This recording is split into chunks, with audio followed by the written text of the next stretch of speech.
Hello everyone, how are you all? I hope you all are doing well. I am Sonali from Learno Hub, a free learning platform जहां आप पढ़ सकते हो maths, physics, chemistry and biology, वो भी बिल्कुल free at learnohub.com।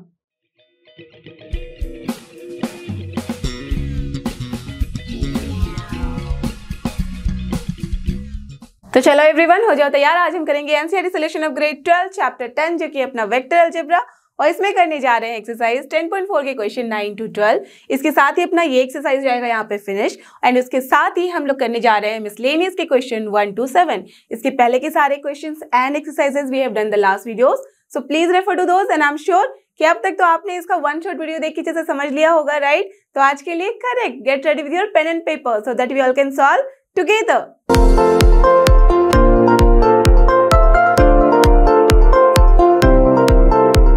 और ये रहा हमारे आज के वीडियो का सबसे पहला क्वेश्चन, जो कि question number 9 of exercise 10.4। Let's see इसमें हमें करना क्या है। Find the area of the triangle with vertices this and this.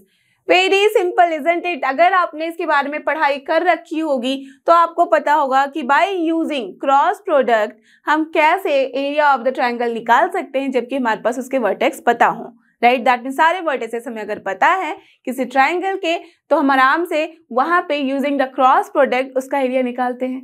कैसे? अगर आपको याद हो तो सोचो कि कोई भी एक ट्रायंगल आप बना ही सकते हो, राइट? तो चलो ये मैंने बना दिया A, B and C. Done, okay fine. अब देखो, आप सबको पता है कि अगर मैं इस ट्रायंगल का एरिया आपसे पूछूं तो आप क्या बोलोगे?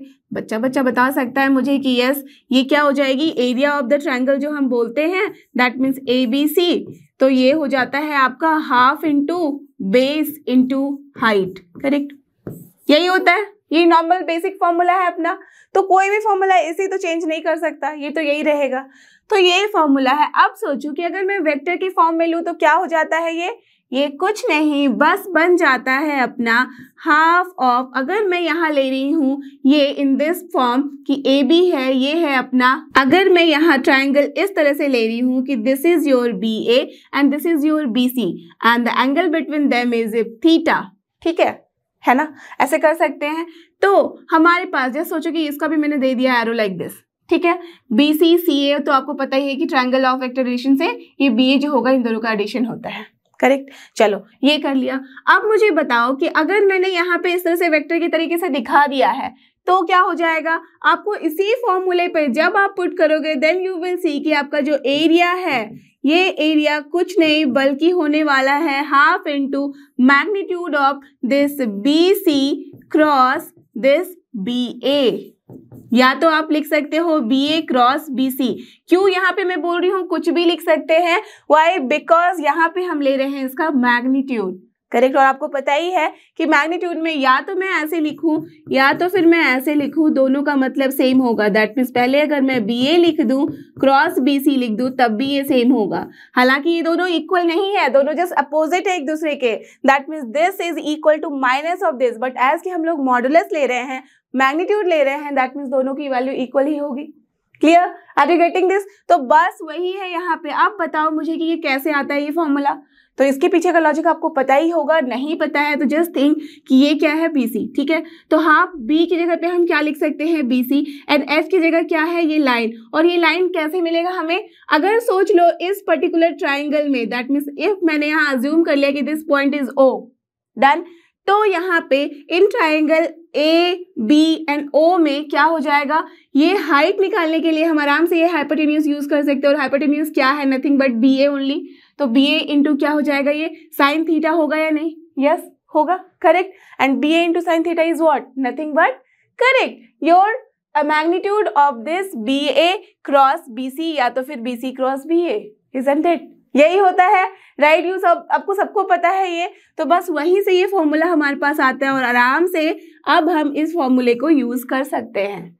कैसे? हमारे पास A है, B है एंड C पता है, तो हम आराम से BA एंड BC निकाल सकते हैं। कोई भी दो एडजेसेंट हम ले लेंगे साइड और फिर उसका हम एरिया निकाल देंगे लाइक दिस। क्लियर? अंडरस्टूड? तो चलो मैं यहाँ पे A का वर्टेक्स लिख दे रही हूँ। This is what 1, 1 and 2, that means ये है इसका कोऑर्डिनेट। यहाँ पे क्या है? 2, 3 एंड 5, डन। एंड यहाँ C क्या गिवन है? C गिवन है 1, 5 एंड 5, ठीक है? Done, okay. So therefore area of the triangle ABC is equal to what, ये हो जाएगा अपना हाफ इंटू, यहाँ पे आप कुछ भी ले लो, अगर मैं पहले BA ले रही हूँ तब भी ठीक है, BC ले रही हूँ तब भी ठीक है, तो चलो पहले मैं इस बार BA ले रही हूँ, तो BA क्रॉस BC, डन, ठीक है, यही होगा यहाँ पे।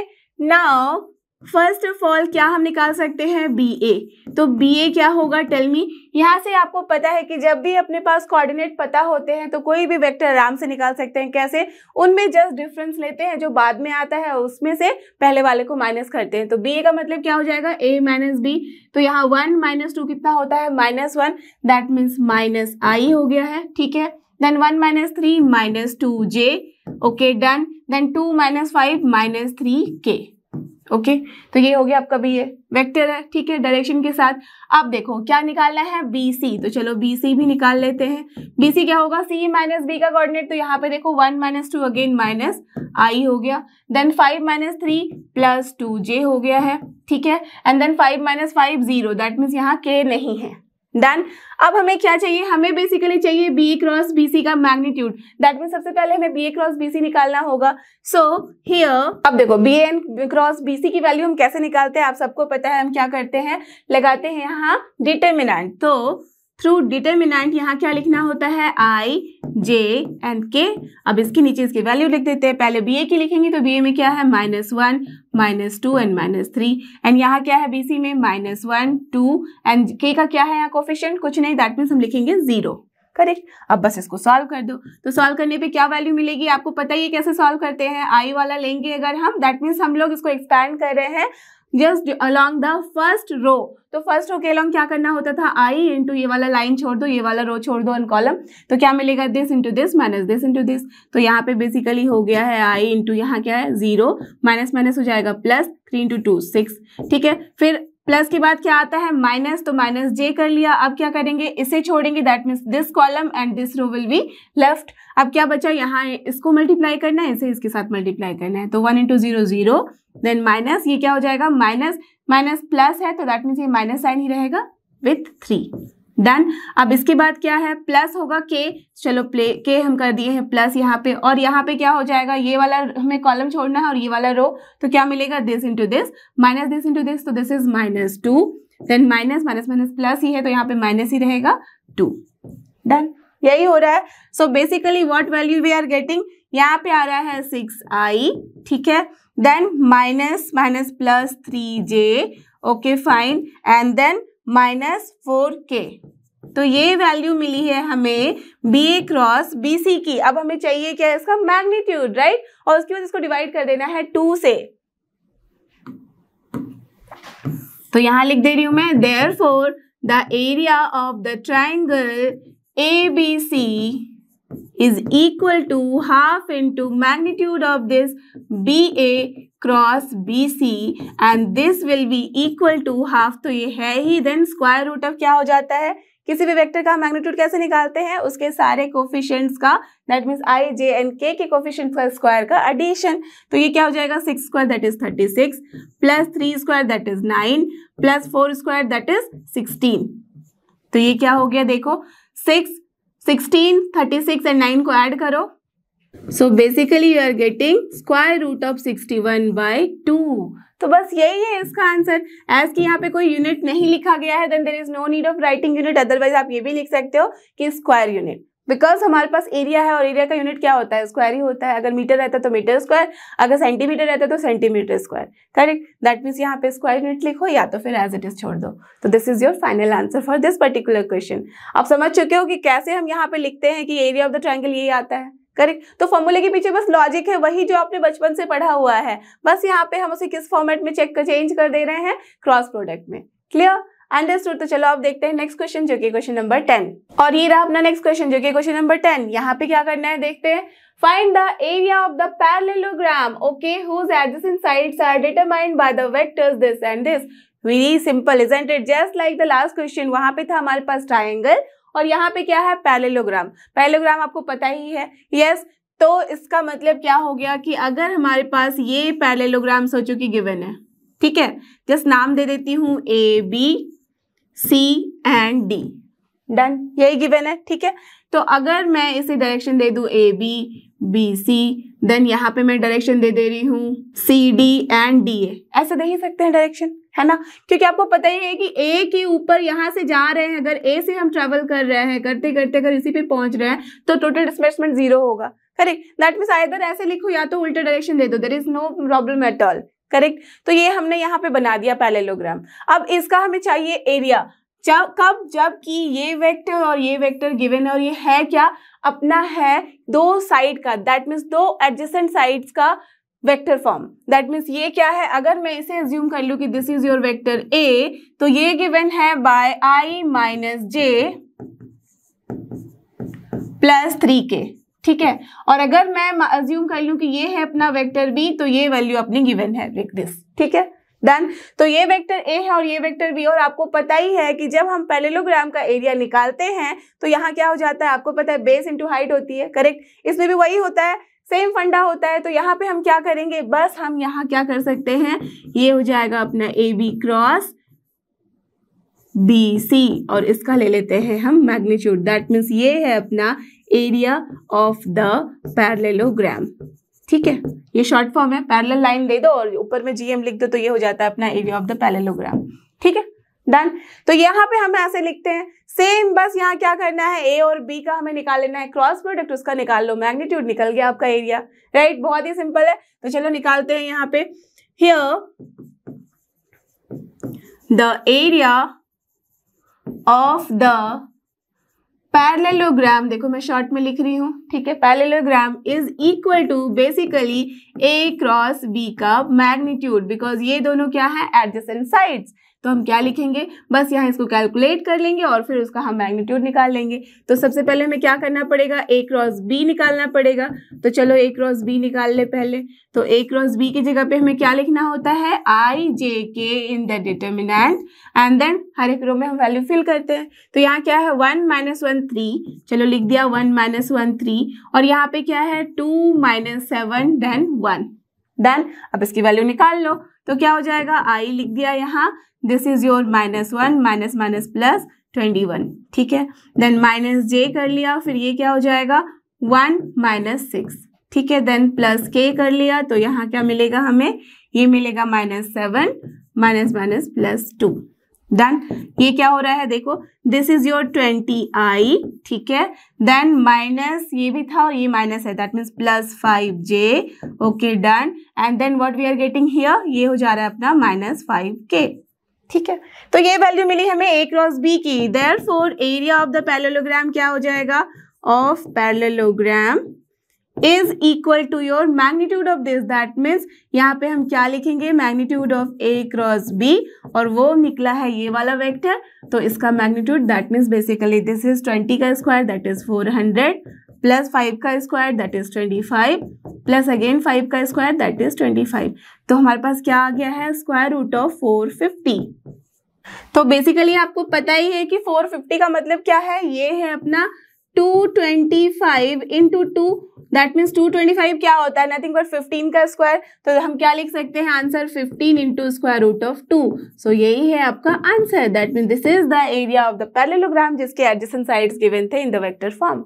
क्लियर, अंडरस्टूड था ना, बहुत ही सिंपल एंड इजी। बस आपको ये फंडा दिमाग में क्लिक हो चुका है कि हाँ ऐसे हम निकालते हैं इसका एरिया, तो फिर कुछ करना ही नहीं है, सिंपल तरीके से बस डिटरमिनेंट सॉल्व करना है। Clear, done. तो देखते हैं अब नेक्स्ट क्वेश्चन, जो कि question number 11, and here our question number 11। Let's see इसमें हमें क्या करना है, let the vector a and b be such that magnitude of a is 3, ठीक है, and magnitude of b is √2/3, okay. दो वेक्टर है, दोनों का मैग्नीट्यूड दे दिया गया है, ठीक है, okay. Then a cross b is a unit vector if the angle between a and b is this or this। ये है अपना objective type question, that means time हमें बहुत कम लगाना है, राइट, ये दिमाग में फिक्स है। और फिर हमें बहुत सारी चीजें बता दी गई है, बस हमें क्या करना है, एंगल निकालना है। तो आपको पता ही है यस कि जब भी हमें एंगल निकालना होता है और ए क्रॉस बी के बारे में आइडिया लग चुका है, तो हम क्या बोलते हैं, यहाँ हो जाता है sine theta equals to A cross B, ठीक है, अपॉन दैट मीन्स के मैग्नीट्यूड का ए क्रॉस बी अपॉन हम क्या लिखते हैं यहाँ पे, magnitude of A into magnitude of B, बस यही तो होता है, राइट। तो यहाँ पे क्या है, बोला जा रहा है कि a क्रॉस b एक यूनिट वेक्टर है, दैट मीन्स का मैग्नीट्यूड क्या होगा 1 अपॉन यहाँ पे क्या है मैग्नीट्यूड ऑफ a ये दिया हुआ है 3, अब इसका क्या दिया हुआ है मैग्नीट्यूड, ये दिया है √2/3, तो 3 हो गया कैंसिल, बचा क्या 1/√2। साइन थीटा 1/√2 कब होता है 45 डिग्री पे, इसका मतलब क्या हो गया थीटा इज योर π/4। देख लो कौन सा ऑप्शन है यहाँ, वही होगा correct answer, π/4 is option B, so this is your answer. Clear, understood, done, बहुत ही सिंपल था।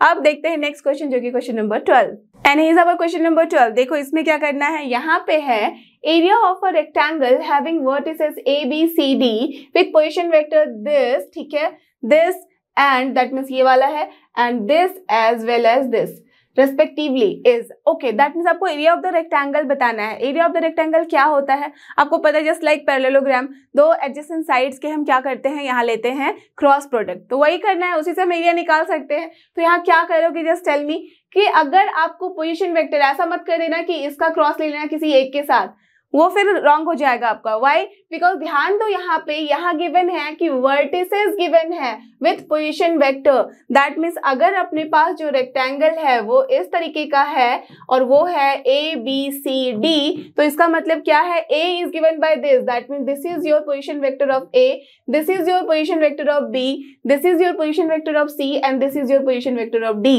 करेक्ट। तो हमें क्या करना होगा, एरिया ऑफ द रेक्टेंगल निकालना है, दैट मीन्स ए बी निकालना होगा और बी सी, या तो फिर ए डी निकालो एंड देन फिर हम निकाल सकते हैं D C, like this. Clear, are you getting this, ठीक है। अब उसका निकालना होगा मैग्नीट्यूड, तो ए बी निकालने के लिए क्या करेंगे, बी में से हम ए घटाएंगे, करेक्ट। सिमिलरली बी सी निकालने के लिए क्या करते हैं, सी में से हम बी घटाते हैं, तो बस उसका ले लो आप क्रॉस प्रोडक्ट। तो क्या लिख सकती हूँ मैं यहाँ पे, सबसे पहले हमें निकाल लेना होगा A B cross B C, ठीक है। तो ये क्या हो जाएगा, टेल मी, मैं डायरेक्टली लिख रही हूँ यहाँ पे आई जे के पहले लिख लिया, अब इसके अंदर क्या भरेंगे, ए बी भरेंगे और उसके कोफिशिएंट आई जे के रेस्पेक्टिवली। तो ए बी का मतलब बी माइनस ए होता है, चलो तो बी क्या है अपना ये है और बी में से ए माइनस कर रहे हैं, दैट मीन्स कोरस्पॉन्डिंग वाला आपको पता ही है, सो 1 माइनस माइनस 1 क्या हो जाएगा 2, तो यहाँ हम लिख सकते हैं 2, ठीक है। अब जी का कोफिशिएंट क्या है 1/2 और वहां पे क्या है 1/2, दोनों कैंसिल हो जाएगा तो 0 आ रहा है, डन। एंड उसके बाद क्या है 4 है और वहां पे भी 4 है, तो you can see 4 minus 4 again 0 हो गया, डन, क्लियर, ओके।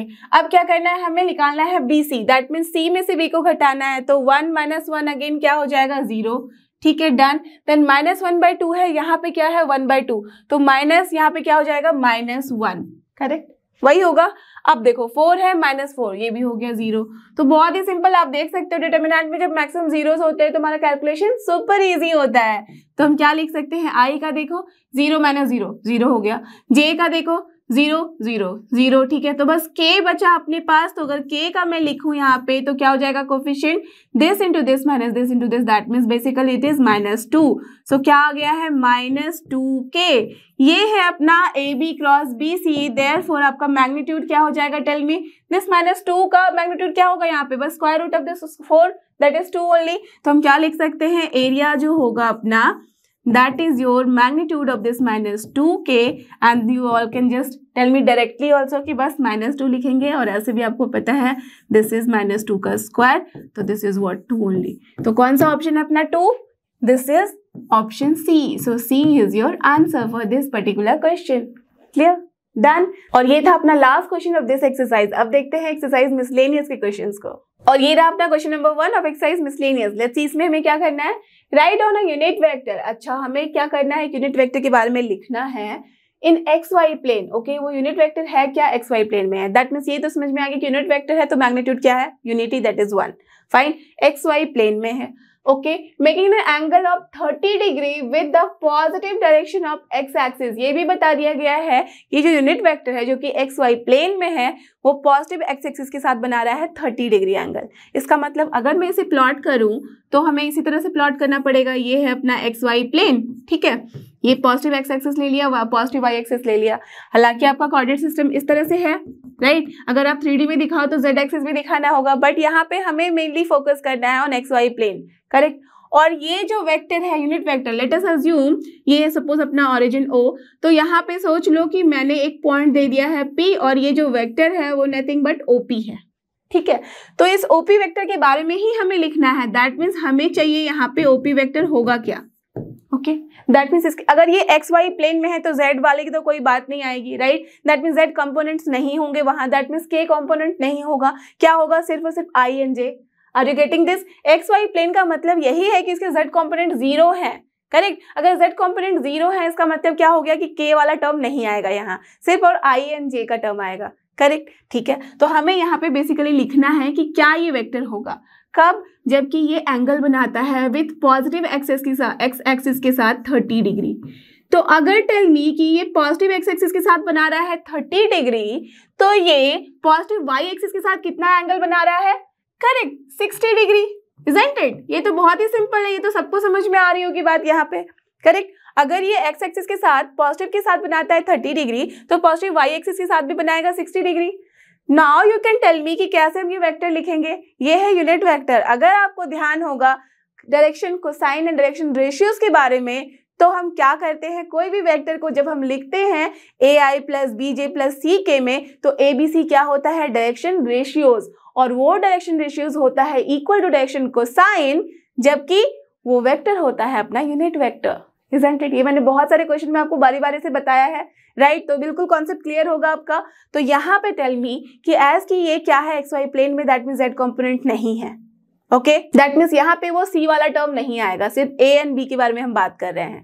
अब यहाँ देखो ए एंड बी का मतलब क्या होगा, डायरेक्शन कोसाइन, और डायरेक्शन कोसाइन होता क्या है, वो वेक्टर जितना भी एंगल बनाता है उसका cosine with X axis and Y axis, correct. यहाँ क्योंकि हम जेड एक्सिस की बात नहीं कर सकते बिकॉज ये एक्स वाई प्लेन में है, क्लियर, अंडरस्टूड। तो क्या हो जाएगा यहाँ पे, आराम से हम लिख सकते हैं कि ये OP vector is nothing but cos 30 degree I, ठीक है, प्लस cos 60 डिग्री जे, करेक्ट, यही होगा, है ना। बस यही लिखना था आपको। दैट मीन्स बेसिकली क्या है वैल्यू इसकी, दिस इज √3/2i प्लस यहाँ हम क्या लिखेंगे 1/2j। बस इतना ही करना था। बेसिकली ये है क्या, ये एक ऑब्जेक्टिव टाइप क्वेश्चन है। अगर इसका आप आंसर बोलो तो बस आराम से आप डायरेक्टली ऐसे बता सकते हो, ठीक है। अगर इसको आप थोड़ा सा एक्सप्लेन करके लिखना चाहो तो क्या करोगे, सिंस यहाँ लिख सकते हैं ऑप्शनल में एक्सप्लेन करते हुए, since given vector is a unit and unit vector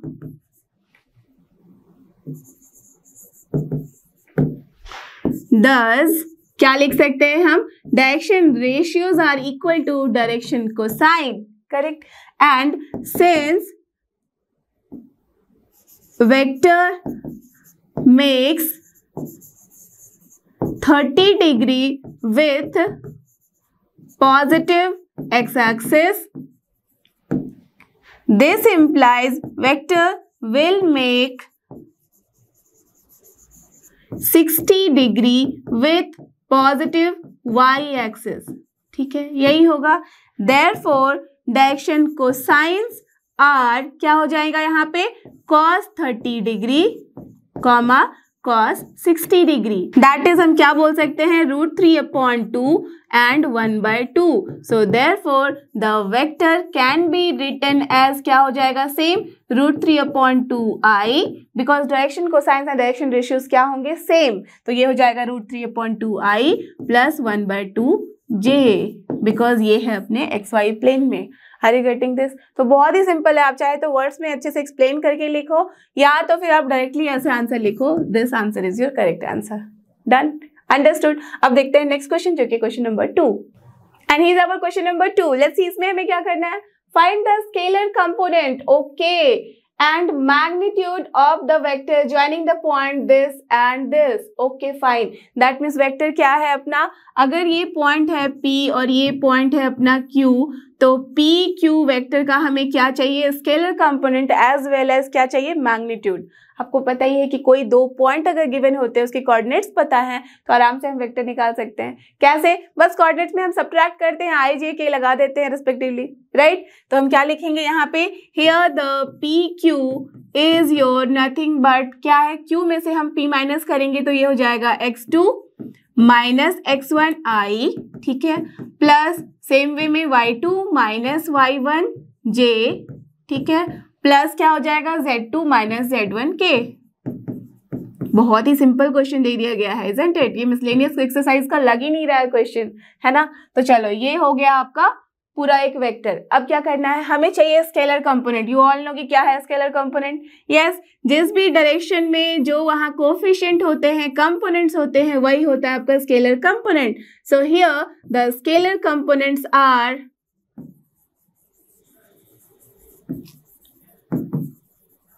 क्या है, x2 minus x1 comma y2 minus y1 and z2 minus z1। Very simple answer, right? तो ये हो गया आपका स्केलर कंपोनेंट। अब क्या चाहिए, मैग्नीट्यूड। जब वेक्टर पता है तो मैग्नीट्यूड तो आराम से निकाल ही सकते हो। And the magnitude of PQ is equal to what, magnitude of PQ vector. और ये कैसे निकालते हैं, सबको पता है, स्क्वायर रूट लेते हैं, फिर सबके कंपोनेंट के स्क्वायर का एडिशन। तो this is nothing but x2 minus x1 का स्क्वायर, ठीक है, प्लस y2 माइनस y1 का स्क्वायर, ठीक है, प्लस z2 माइनस z1 का स्क्वायर। बस हो गया आंसर, यही करना था, बहुत ही सिंपल था। तो यही है इसका आंसर। अब देखते हैं नेक्स्ट क्वेश्चन जो कि क्वेश्चन नंबर 3। और ये रहा अपना नेक्स्ट क्वेश्चन जो कि क्वेश्चन नंबर 3। और ये है थोड़ा इंटरेस्टिंग क्वेश्चन, ध्यान से यहाँ पे देखना। अ गर्ल वॉक्स 4 किलोमीटर, ठीक है, towards waste, fine. Then she walks 3 kilometers in a direction 30 degrees east of north and stops. Fine. Determine the girl's displacement from her initial point of departure. क्या बताया गया है यहाँ पे आपका पूरा कॉन्सेप्ट है डिस्प्लेसमेंट के ऊपर। दैट मीन्स एक गर्ल जो चलना शुरू करती है किसी एक पॉइंट से, इनिशियल पॉइंट से, कहाँ जा रही है, टुवर्ड्स वेस्ट 4 किलोमीटर, ठीक है। दैट मीन्स सबसे पहले हम इसे ड्रॉ कर लेते हैं तो हमारा एकदम क्लियर हो जाएगा यहाँ पे। तो ये देखो, अगर विजुलाइजेशन किसी को करना है तो सबसे पहले क्या कर सकते हैं, प्लॉट कर सकते हैं। तो यहाँ पे आज देख सकते हो कि हमारे पास क्या है, वेस्ट और नॉर्थ और साउथ की बात हम कर रहे हैं, ईस्ट की बात कर रहे हैं। इसका मतलब हमें यहाँ प्लॉट कर लेना होगा कुछ इस तरह से। ये है अपना नॉर्थ डायरेक्शन, ये है अपना साउथ डायरेक्शन, और ये किधर होता है, करेक्ट, ईस्ट। हमेशा डोंट बी कंफ्यूज कि ये अपना वेस्ट कर दिया और ये ईस्ट कर दिया, तब तो पूरा फंडा ही गलत हो जाएगा। तो ये ईस्ट हो गया और ये है अपना वेस्ट। देन अब गर्ल चलना कैसे शुरू करी है, walks 4 kilometre toward west. That means अगर सोचो कि ये इनिशियल पॉइंट है, ठीक है, जस्ट मैंने अज्यूम कर लिया ये है अपना इनिशियल पॉइंट O, और जस्ट इसको ऐसे अज्यूम कर लो कि ओरिजिनल पॉइंट जो है अपना इनिशियल वो है 0 0, ठीक है। दैट मीन्स कोऑर्डिनेट सिस्टम में जैसे हम लेते थे 0 0 वैसे ही है ये, ओके फाइन। क्योंकि यहाँ से स्टार्ट करिए, अब स्टार्ट किया और चल रही है 4 kilometre towards west. That means let us assume कि हम यहाँ पे, that means she girls reach to this point. ये पॉइंट लेट अस अज्यूम कि ये पॉइंट है अपना P, ठीक है, इस पॉइंट तक पहुंची। तो ये OP जो है, इस पूरे का जो मैग्नीट्यूड है वो क्या है, 4 किलोमीटर, ठीक है। मैं क्यों मैग्नीट्यूड बोल रही हूँ, बिकॉज ये एक वेक्टर है, तो OP तक हम जो चले हैं वो है 4 किलोमीटर। डन, इतना हो गया। अब देन शी स्टॉप्स, एंड उसके बाद क्या हो रहा है, then she walks 3 kilometre in a direction 30 degree east of north. तो अगर टेल मी कि मैं नॉर्मल तरीके से आपसे पूछूं कि ये है अपना भाई नॉर्थ, साउथ, ईस्ट, वेस्ट, और सिर्फ मैं बात करूं 30 डिग्री ईस्ट ऑफ नॉर्थ की, तो क्या मतलब हुआ, 30 डिग्री ईस्ट ऑफ नॉर्थ का मतलब तो यही हुआ ना कि यहां से 30 degree east of north, that means this one, इतना ही होगा। दैट मीन्स ये होगा अपना 30 डिग्री, यही मतलब होता है 30 डिग्री ईस्ट ऑफ नॉर्थ का। तो ये पोजीशन आपने यहाँ पे देखा, इसका मतलब ये मत सोच लेना कि यहाँ पे वापस आके करना है, नो, इस पॉइंट से, इसी पॉइंट पे फिर उसने क्या किया है, 30 डिग्री ईस्ट ऑफ नॉर्थ चली है 3 किलोमीटर। इसका मतलब कि जिस पॉइंट पे हम आके रुक जाते हैं, हमें डायरेक्शन तो वहीं से चेंज करना होता है ना। Are you getting this point? इसका मतलब ये कभी नहीं होता है कि हमें इनिशियल पॉइंट पे जाना होता है और फिर वहां से अपना north, south, east and west देखना होता है। हम जिस डायरेक्शन पे पहुंच गए हैं, जिस पोजीशन पे पहुंच गए हैं, यहाँ पे भी तो north, east and south, west होता है, राइट, हर एक पोजीशन पे। तो यहाँ पे इसका जो नॉर्थ है, लेट अस अज्यूम कि उसको मैंने एक वर्चुअल लाइन दिखा दिया है, ठीक है, ये है अपना नॉर्थ, करेक्ट। तो नॉर्थ से यहाँ पे वो क्या कर रही है, 30 डिग्री चल रही है east, that means this angle is here 30 degree, clear, done. तो 30 डिग्री यहाँ पे हो गया, और ये जो डिस्टेंस है, लेट अस अज्यूम कि ये पॉइंट पहुंचे हम लोग Q पे, ठीक है, हम लोग नहीं, वो गर्ल पहुंची है Q पे, ठीक है। तो ये OPQ जो है डिस्टेंस, चलो इसको मैं लिखा रही हूँ बस मैग्नीट्यूड, तो this is nothing but 3 kilometre, are you getting this? समझ रहे हो बात को? तो बस ये वाला चीज हमें पता है, तो इतनी बातें हमें पता है। अब हमें चाहिए क्या? हमें चाहिए determine the girls displacement from her initial point of departure. तो इनिशियल पॉइंट क्या था? O, दैट मीन्स इस पॉइंट से कितने तक वो ट्रेवल की है। In displacement we have to find, that means हमें क्या निकालना है यहाँ? Basically we have to find OQ vector. अगर OQ वेक्टर आप निकाल लोगे तो आपका काम हो गया यहाँ। Are you getting this? क्यों मैं वेक्टर के फॉर्म में बोल रही हूँ? बिकॉज यहाँ टर्म आया है डिस्प्लेसमेंट, ना कि डिस्टेंस। डिस्टेंस रहता तो सिर्फ मैग्नीट्यूड की बात करते। डिस्प्लेसमेंट है, that means with direction we have to find. Done. तो क्वेश्चन एक बार समझ में आ गया है, उसके बाद तो आराम से उसका सोल्यूशन निकाल ही सकते हो। अब देखो इसमें हमें करना क्या है। बेसिकली हमें जो ये OQ वेक्टर निकालना है, इसके लिए हमें क्या चाहिए होगा? आपको पता है कि आप आराम से बोल सकते हो कि triangle law of vector addition से हम OP प्लस PQ कर लेंगे और फिर निकाल लेंगे OQ। बिल्कुल कर सकते हो। OP तो सबको पता चल ही चुका है कि 4 का अगर मैं कोऑर्डिनेट लिखना चाहूँ तो क्या है वो? Nothing but 4,0, isn't it? क्योंकि अगर ये सोचो कि अगर ये एक्स एक्सिस है और इस तरह से वाई एक्सिस के फॉर्म में अगर मैंने ले लिया है इसे, ये एक्स एक्सिस है, ये वाई एक्सिस है, ये वाई डैश हो गया है और ये एक्स डैश हो गया है, तभी तो ये ऑरिजिन है। ठीक है, उसी तरह से कॉन्सेप्ट है। तो यहाँ पे ये जो पॉइंट P है ये नथिंग बट 4,0 ही है ना? तो तुम OP तो निकाल ही सकते हो। फिर PQ निकालने के लिए क्या चाहिए होगा? Q। तो अगर हमें Q पॉइंट पता चल जाए, Q का कोऑर्डिनेट पता चल जाए, तो क्या आप डायरेक्टली OQ नहीं निकाल सकते? बिल्कुल निकाल सकते हैं, राइट? दैट मीन्स बेसिकली हमें चाहिए क्या? Q का कोऑर्डिनेट अगर हमें पता चल गया तो हमारा काम बन जाएगा। डन, यही करना है। तो Q का कोऑर्डिनेट निकालने के लिए क्या चाहिए होगा? हमें चाहिए होगा x axis and y axis का वैल्यू यहाँ पे। दैट मीन्स टेल मी, अगर x एक्सिस और y एक्सिस की मैं यहाँ बात करूँ तो basically we have to find from here to here ये वाला डिस्टेंस और ये वाला डिस्टेंस वही होगा, इजंट इट? वही होगा। तो ये डिस्टेंस एंड ये डिस्टेंस हमें फाइंड करना है। तो लेट अस अज्यूम कि ये वाला पॉइंट को नाम दे दो यहाँ पे A। ठीक है, कुछ भी नाम दे सकते हैं। तो अगर मैं इस ट्रायंगल की बात करूं, या तो आप ये ट्रायंगल ले लो, या तो ये ट्रायंगल, कोई भी ट्रायंगल ले सकते हो, या तो आप चाहो तो ये ट्रायंगल भी ले सकते हो। ठीक है, तो मैं यहाँ ले रही हूँ AP एंड Q ट्रायंगल। ठीक है, तो AP Q ट्रायंगल में आप आराम से देख सकते हो दिस इज योर परपेंडिकुलर। ठीक है, that means right angle triangle है। तो इन ट्रायंगल APQ आप मुझे बताओ कि क्या आप ये डिस्टेंस नहीं निकाल सकते? बिल्कुल निकाल सकते हैं। कैसे? Tell me. क्योंकि आपको पता है कि ये हाइपोटेन्यूज की वैल्यू गिवन है, दैट इज 3। एंगल पता है 30 degree, that means of course ये एंगल कितनी हो जाएगी? 60 डिग्री, इजंट इट?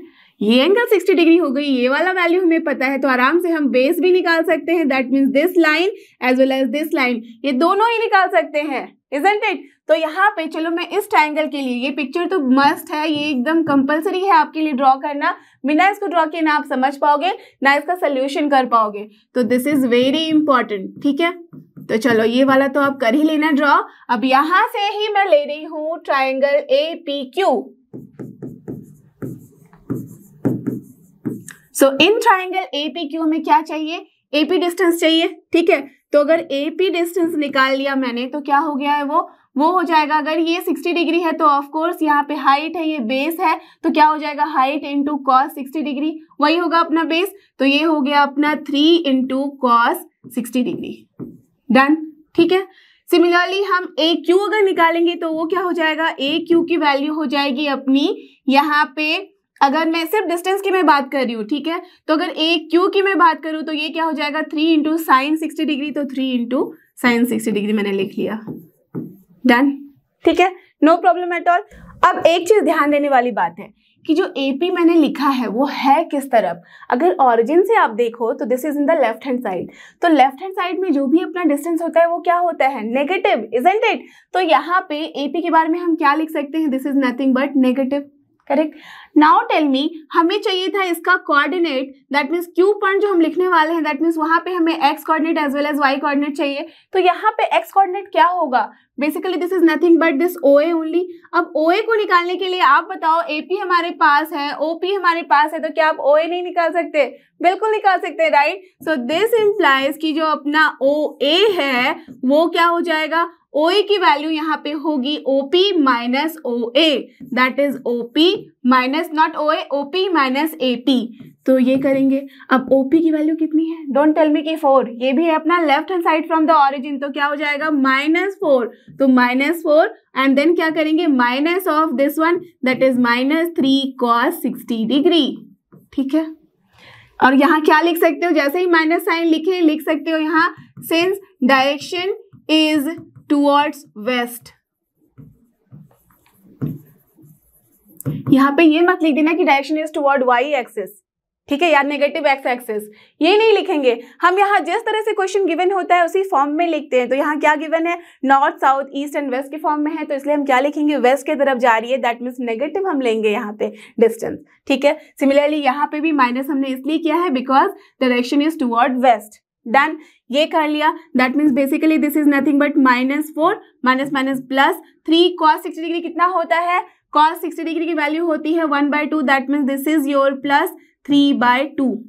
यही हो रहा है ना। अब इसको थोड़ा सॉल्व कर लो तो क्या आ जाएगा, 3/2 है, यहाँ पे अगर ले लो एलसीएम तो -8 + 3 दैट मीन्स -5/2।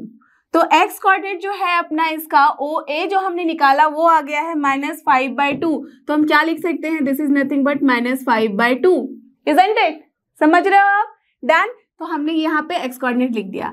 अब हमें क्या चाहिए, हमें चाहिए AQ। ना AQ तो हमें ऑलरेडी पता ही है, तो हम क्या लिख सकते हैं, AQ की वैल्यू 360 डिग्री है, that means basically this is 3 × √3/2। तो हमें y कोऑर्डिनेट भी पता चल गया 3 × √3/2, इजंट इट। तो अब मुझे बताओ, अगर हमें कोई कोऑर्डिनेट पता है तो आपको पता ही है कि कैसे निकालना है वेक्टर, है ना। तो हम क्या लिख सकते हैं, देयरफॉर द डिस्प्लेसमेंट, इनफैक्ट आप लिख सकते हो द रिक्वायर्ड डिस्प्लेसमेंट। आपको मैंने बताया था कि जब भी आपको कुछ लिखने का ज्यादा मन ना करे तो आप क्या करो, एक मैजिकल वर्ड यूज करो दैट इज रिक्वायर्ड, तो इसमें सारा कुछ इंक्लूडेड होगा। ठीक है, तो required displacement is equal to nothing but your OQ। तो OQ में हम लगा देंगे यहाँ पे एरो, बिकॉज ये है अपना डिस्प्लेसमेंट, दैट मीन्स वेक्टर है। OQ क्या लिखेंगे हम, Q के में से हम माइनस करने वाले हैं coordinate of O and along with that I, J and K components respectively हम लगाते हैं। तो एज यहाँ पे क्या है, सिर्फ हम 2 ही ले रहे हैं पैरामीटर यहाँ x एंड y वाला, तो हमें क्या लिखना होगा, -5/2 -0 दैट इज सेम I। ठीक है, then plus 3 √3/2 -0 that means same J। तो बस यही है आपका displacement. Are you getting this, कितना आसानी से आप इसको सॉल्व कर सकते हो अगर आपने एक बार इसको अच्छे से प्लॉट कर लिया और उसका कोऑर्डिनेट लिख दिया तो। इजंट इट, था ना बहुत ही इंटरेस्टिंग। तो इसको आप एक बार खुद से प्रैक्टिस करो, देन यू विल सी कि ये क्वेश्चन आपके लिए बहुत ही मजेदार बन जाएगा। डन, तो आप देखते हैं नेक्स्ट क्वेश्चन जो कि question number 4 and he is our question number 4। Let's see इसमें हमें क्या करना है, if A is equal to B + C, that means A क्या है, यहाँ पे एक वेक्टर है और B एंड C का एडिशन है वो भी वेक्टर के फॉर्म में है। ठीक है, then is it true that A का मैग्नीट्यूड जो होगा that is equal to B का मैग्नीट्यूड प्लस C का मैग्नीट्यूड। ठीक है, justify your answer. Okay fine, that means you have to justify कि अगर ये ट्रू है तो क्यों, अगर ट्रू नहीं है तो क्यों। तो जैसे ही मुझे बताओ कि A = B + C आपके दिमाग में यहाँ आ रहा है, जैसे ही ये देखा आपने तो क्या आना चाहिए, बहुत ही सिंपल है, आप सबको समझ में आ रहा होगा। 3 चीजें हैं, दैट मीन्स हम इसको कंसिडर कर सकते हैं 3 sides of a triangle also, isn't it. तो लेट अस अज्यूम कि मैंने कंसिडर कर लिया है एक ट्राइंगल ABC। ठीक है, ओके, तो कैसा ट्राइंगल है ये सोच लो कि मैंने इसको अज्यूम कर लिया है A और इसको अज्यूम कर लिया है B, इसको अज्यूम कर लिया है C। ठीक है, नाम दे दिया है। अब यहाँ पे लेट अस अज्यूम कि ये जो है ये है अपना A वेक्टर। ठीक है, तो क्या लिखा हो गया है, A = B + C। और आपको पता ही है कि जब हम इस तरह से लिखते हैं तो क्या मतलब होता है, B ये होगा और C ये होगा, तभी हम बोलते हैं ना। क्यों, आपको पता ही है रीजन, कि किसी पॉइंट से अगर हम इनिशियल पॉइंट है ये, अगर यहाँ से हम स्टार्ट करते हैं और रीच करते हैं किसी एक पॉइंट C पे और C से वापस हम आते हैं किसी एक पॉइंट A पे, दैट मीन्स जो टोटल डिस्प्लेसमेंट है तो वो कैसे मिलता है हमें, रिजल्टेंट ऑफ दैट मीन्स हम यहाँ क्या करते हैं, ऐड कर देते हैं दोनों को इन वेक्टर फॉर्म, तभी हमें मिलता है resultant, that means total displacement. तो यहाँ पे according to triangle law of vector addition,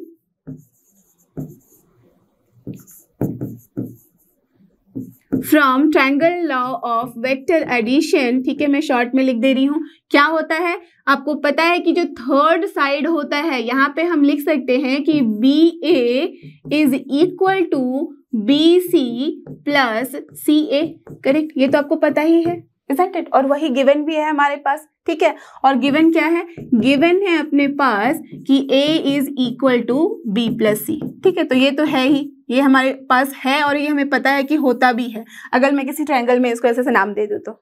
done. अब इसी को बोला गया है जस्टिफाई करने के लिए कि क्या ये भी अपना रिजल्ट जो है, जो गिवन है, वो ट्रू है या फॉल्स है। नाउ टेल मी कि जब मैग्नीट्यूड का A लेंगे हम, ठीक है, दैट मीन्स इस साइड का मैग्नीट्यूड एंड देन इस साइड का मैग्नीट्यूड एंड इस साइड के मैग्नीट्यूड के साथ ऐड करेंगे, तो क्या ये इसके इक्वल होगा? टेल मी, कुछ याद आ रहा है जो बचपन में पढ़े थे? जब ट्रायंगल फॉर्म करना सीखा था नए नए, तो क्या पढ़ा था कि वहां पे साइड्स जो होते हैं ट्रायंगल के, वहां एक रूल पढ़ा था कि जब भी हम दो साइड किसी ट्रायंगल का ऐड करेंगे तो वो तीसरे से ज्यादा ही होगा। You know this right? From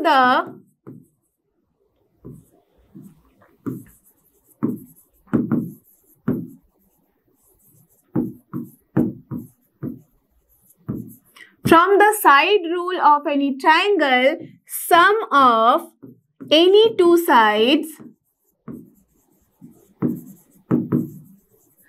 must be more than the third side। तो हम क्या जानते हैं यहां से कि must be more than the third side, isn't it? ये तो हमने बचपन में ही पढ़ लिया था कि कोई भी ट्रायंगल बना लो। जस्ट देख लो एक एग्जांपल, अगर मैंने ये ट्रायंगल बनाया है, ठीक है, तो इन दोनों का सम अगर इसके बराबर है, ठीक है, अगर मैं ऐसा ले रही हूँ कि वेक्टर के फॉर्म में तो पॉसिबल है, बट अगर मैं बोलूँ कि इन दोनों का सम इसके बराबर है तो ये पॉसिबल ही नहीं है, राइट? अगर सोचो कि ऐसा एक बना लो, ये एक ट्रायंगल का एक लाइन है, ठीक है, दैट मीन्स एक साइड है। अब यहाँ से अगर मैं इसे ऐड करूँ तब भी तो, अगर सोचो आप इसको एकदम ज्योमेट्रिकली देख के सोचो कि कभी ऐड करोगे किसी भी दो साइड को, इसको ले लो तो ऑफकोर्स ये इससे तो बड़ा ही है, इन दोनों को ले लो तब भी इससे बड़ा, अगर इन दोनों को लो तब भी तो ये इससे बड़ा ही आ रहा है। Are you getting this? That means किसी भी दो साइड का सम जो है वो तीसरे साइड से ज्यादा ही होता है in a triangle law, in a triangle, right? तो इसका मतलब क्या हुआ कि अगर ये ट्रू है, ये तो ट्रू है through triangle law of vector addition, but in this case this is not true, isn't it? तो हम क्या बोल सकते हैं, ये ट्रू कब होगा? अब ये सोचो कि ये ट्रू कब होगा। ये ट्रू तभी हो सकता है कि अगर हम बोले कि जो ये वेक्टर ए होगा वो कुछ इस तरीके का हो जाएगा। अगर सोचो कि ये है अपना वेक्टर ए, ठीक है, तो फिर हम बोल सकते हैं दैट मीन्स अगर ये पॉइंट ए है, ये पॉइंट अपना बी है और एक पॉइंट कोई सी हम ले लेते हैं और फिर बोलते हैं कि ए सी जो है वो है बी और सी बी जो है वो है अपना सी, ठीक है। तो in this case we can say कि हाँ भाई ए जो है वो क्या है, बी प्लस सी है, ठीक है, और साथ ही साथ मैग्नीट्यूड ऑफ ए जो है वो भी क्या होगा, magnitude of B plus magnitude के सी के साथ ऐड करने पे इक्वल हो रहा है। तो ये कब हो रहा है, जब ये तीनों पॉइंट कोलिनियर होते हैं। Are you getting this?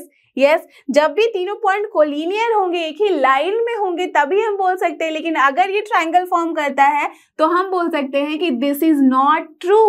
तो क्या हो गया इसका आंसर? आप आराम से यहां लिख सकते हो, for any triangle the given expression is not true, but for collinear points or collinear vectors the result is true। ऐसा तो नहीं है ना कि कभी भी ट्रू नहीं है। ट्रू होगा कब? only if the three vectors are collinear, right? But जैसे ही जो तीनों वेक्टर हैं किसी साइड बन जाएंगे किसी एक ट्रायंगल के, तो फिर ये ट्रू नहीं होगा। That means you can say that this result is not always true. और इसका एक्सप्लेनेशन तो आप समझ ही चुके हो, इसी को आप लिख देना। क्लियर? अंडरस्टूड? डन? था ना बहुत ही सिंपल एंड इंटरेस्टिंग सा। ये आपको पता ही है लॉजिक, बस दिमाग से जो इधर उधर निकल जाता है उसको एक जगह पे कलेक्ट करना होता है। क्लियर? अब देखते हैं नेक्स्ट क्वेश्चन, जो कि question number 5 and is our next question 5। देखते हैं इसमें हमें क्या करना है।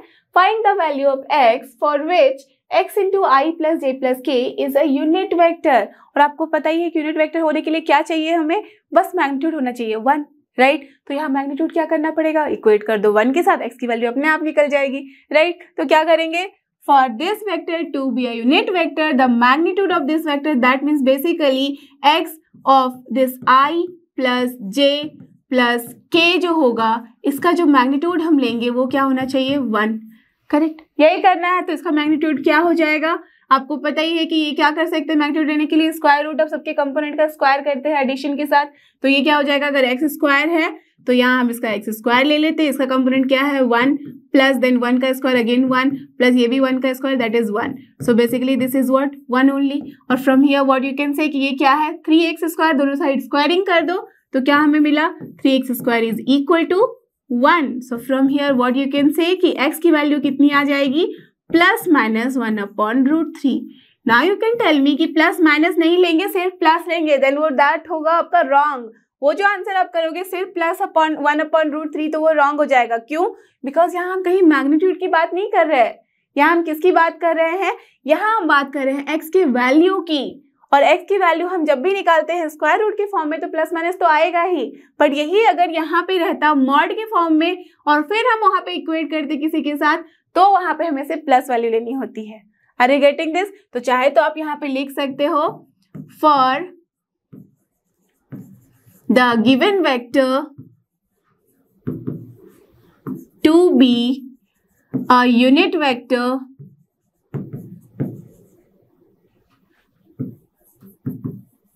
the magnitude must be 1 और यूनिटी, राइट। तो वही हमने किया है यहाँ, ये लिख लो और फिर ये जो एक्सप्रेशन है आप लिख सकते हो और फिर आपके पास क्या वैल्यू आ रही है प्लस माइनस 1/√3। तो this is the answer. Now let's move to question number 6 और ये रहा अपना नेक्स्ट क्वेश्चन जो कि क्वेश्चन नंबर 6। लेट्स सी इसमें हमें क्या करना है, find a vector of magnitude 5 units. अच्छा, हमारे पास क्या होना चाहिए, मैग्नीट्यूड होना चाहिए एक वेक्टर का 5 यूनिट, ठीक है। एंड पैरेलल टू, डायरेक्शन क्या बताया गया है, parallel to resultant of the vector A and vector B. That means इन दोनों वेक्टर के जो रिजल्टेंट में होगा उस वेक्टर के पैरेलल होना चाहिए, बट मैग्नीट्यूड होना चाहिए 5। Are you getting this idea?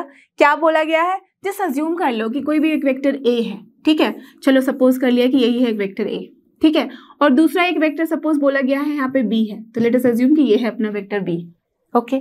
इन दोनों का रिजल्टेंट, तो सबसे पहले मुझे बताओ कि रिजल्टेंट होता क्या है, करेक्ट, दैट मीन्स जो टोटल डिस्प्लेसमेंट होती है। अगर सोच लो कि ये वाला पॉइंट है, इस पॉइंट से यहाँ जा रहा है, इस पॉइंट से वापस ये यहाँ जा रहा है, दैट मीन्स अगर मैं इसका रिजल्टेंट बोलना चाहूँ ए वेक्टर और बी वेक्टर का, तो वो क्या है, वो है बेसिकली ये इनिशियल पॉइंट से लेके जो टर्मिनल पॉइंट तक हम पहुँच रहे हैं उसका वेक्टर। दैट मीन्स ये क्या है, अगर इसे मैं रिप्रेजेंट कर रही हूँ सी से, तो this is nothing but A plus B only. यही होता है आपका रिजल्टेंट वेक्टर, करेक्ट। तो रिजल्टेंट वेक्टर हो गया अपना A plus B, that is नाम दे दो कुछ भी सी, ठीक है। इसकी पैरेलल होना चाहिए। अब कोई भी वेक्टर अगर इसकी पैरेलल है, ठीक है, कोई भी वेक्टर हो सकता है पैरेलल, तो इसके वेक्टर के अगर पैरेलल में है कोई वेक्टर तो क्या मतलब हुआ, डायरेक्शन सेम है ना, वही मतलब हुआ। परपेंडिकुलर रहता तो डायरेक्शन सेम नहीं होता, बट अगर पैरेलल है दैट मीन्स डायरेक्शन सेम है। तो किसी भी वेक्टर के सेम डायरेक्शन में निकालने के लिए बट मैग्नीट्यूड कुछ और होना चाहिए, हम क्या कर सकते हैं, यहाँ से जो पैरेलल है इसके, दैट मीन्स यहाँ से सिर्फ हमें डायरेक्शन लेना है और यहाँ पे जो गिवन है वहां से हमें उसका मैग्नीट्यूड लेना है और फिर कंबाइन कर देना है। क्या करने वाले हैं, करेक्ट, हम इस वेक्टर के जो अलोंग यूनिट वेक्टर है वो ले लेंगे तो हमें मिल जाएगा डायरेक्शन, और साथ में अगर मल्टीप्लाई कर देंगे ये 5 यूनिट तो मिल गया उसको अपना मैग्नीट्यूड भी, और मिल गया एक वेक्टर हमारे पास। Are you getting this? तो बस वही करना है। सबसे पहले लिख लेते हैं resultant vector. So let the resultant vector is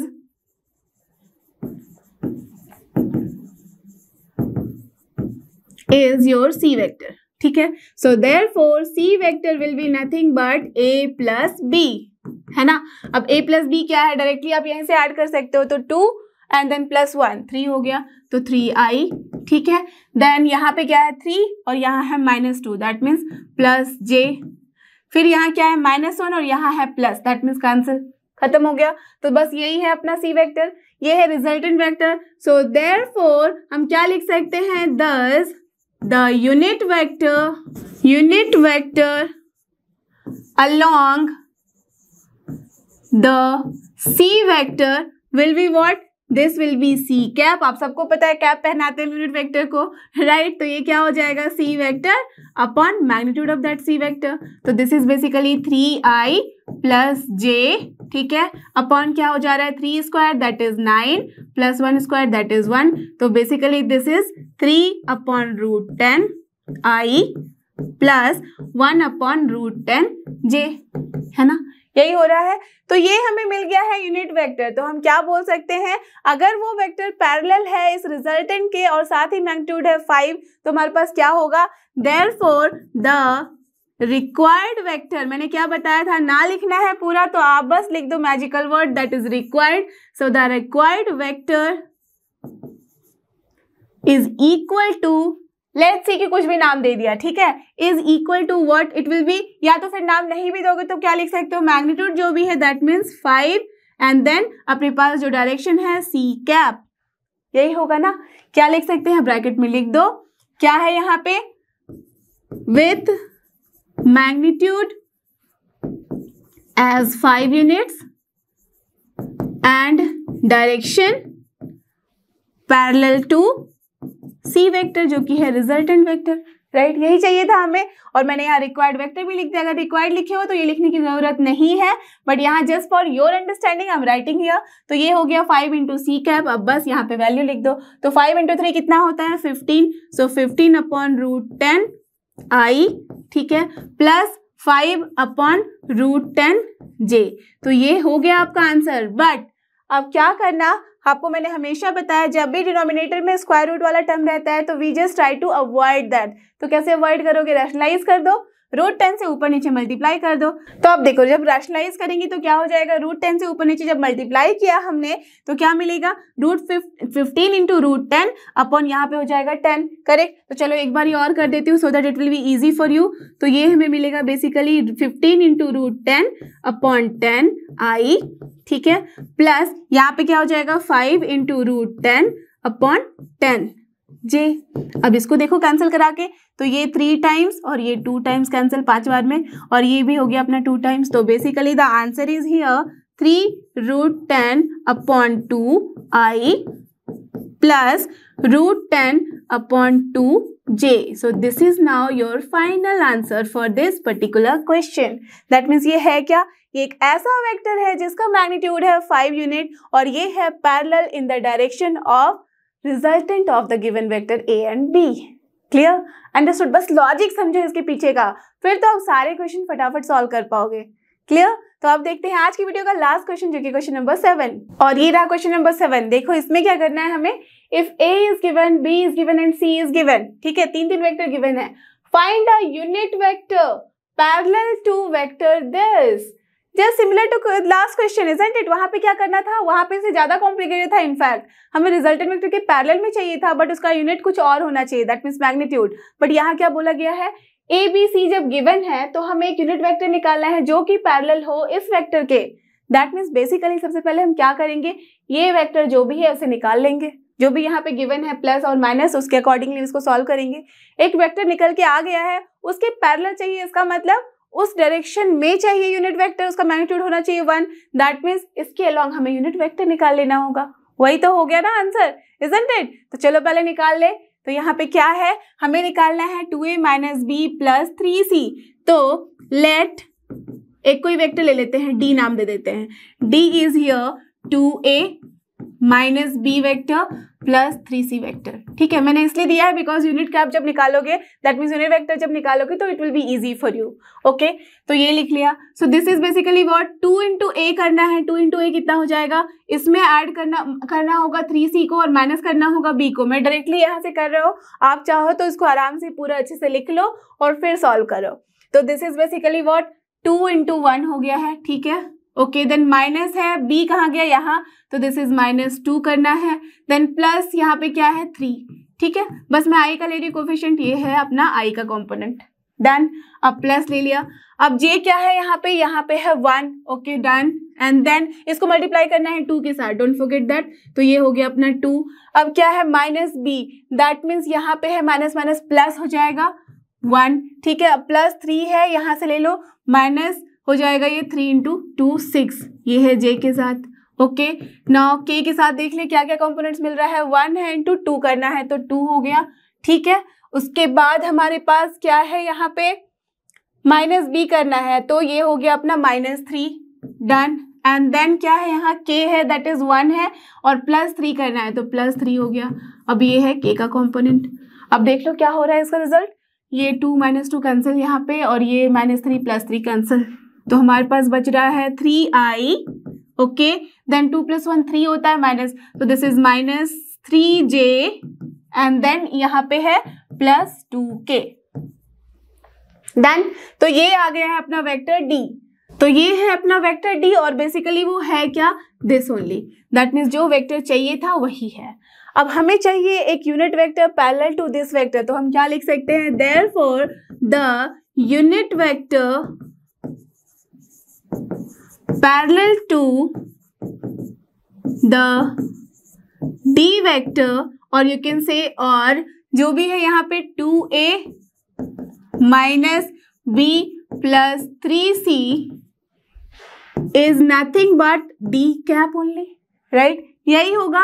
और d कैप निकालने के लिए हम क्या करते हैं, d vector upon magnitude of the d vector, तो basically this is nothing but 3i - 3j + 2k, ठीक है। ये किया अपॉन क्या कर देंगे, मैग्नीट्यूड ले लो इसका, तो this is what, nothing but 3² that is 9, again 3² 9 + 2² is 4, तो अब निकाल लो इसकी वैल्यू। तो 9 × 9 + 9 कितना होता है 18 और 18 एंड +4 कितना हो जाता है 22, तो ये हो गया √22। तो basically this is nothing but 3/√22i - 3/√22j + 2/√22k, understood. तो यही हो गया आपका आंसर, बस यही करना था और कुछ नहीं, हमें बस यूनिट वेक्टर निकाला था जो कि पैरेलल हो इस गिवन वेक्टर के। और पैरेलल का मतलब क्या है, सेम डायरेक्शन में, सेम डायरेक्शन में है, दैट मीन्स हम बस आराम से यूनिट वेक्टर निकाल लेंगे, करेक्ट। अगर कोई भी वेक्टर का बोले जाए मैग्नीट्यूड ये होना चाहिए बट वही डायरेक्शन, तो क्या करेंगे, वहां से यूनिट वेक्टर निकाल लो, मल्टीप्लाई कर दो जिस भी मैग्नीट्यूड चाहिए हमें रिक्वायर्ड मैग्नीट्यूड से, clear, understood. So I hope कि आपको ये सारे क्वेश्चन जो कि थे वेक्टर अलजेब्रा की बहुत अच्छे से समझ में आया, आप आराम से इन्हें सॉल्व कर सकते हो बिना किसी परेशानी के और बिना किसी हेल्प के। So don't forget this is लर्नो hub, और फ्री लर्निंग प्लेटफॉर्म फ्री है पर बेस्ट है। थैंक यू, हमारे साथ बने रहो।